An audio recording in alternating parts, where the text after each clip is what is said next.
Itinanghal na kampyon ang Team Wicked sa 2025 Sharks Executive League Season 1 na ginanap sa Sharks Arena and Sports Bar. Alamin natin ang detalye sa ulat ni Bernadette Pinoy.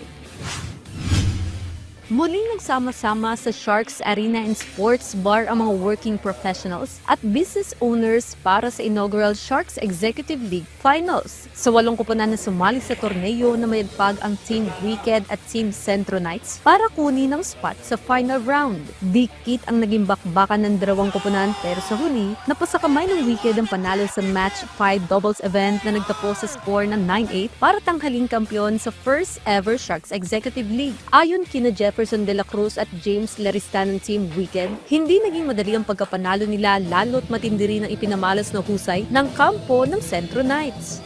Hindi na namin pinayagan na makabawi sila. Talagang sinunod-sunod na namin ito ni Captain. Talagang kumpiyansa kami kasi magagaling nga kami. Ayun po.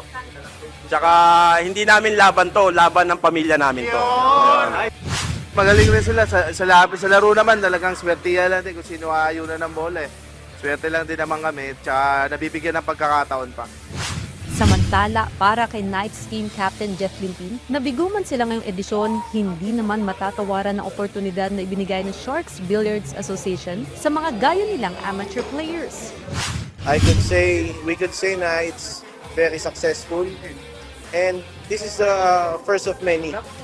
I know dun sa susunod na season mas maraming teams, mas maraming magkakagustong sumali because the experience is very, very fun and maganda. Ayon naman sa SBA, asahan na marami pa silang ihahaing kompetisyon ngayong taon para sa mga nagnanais magpamalas ng galing sa pagsargo. Bernadette Pinoy para sa Atletang Pilipino, para sa Bagong Pilipinas.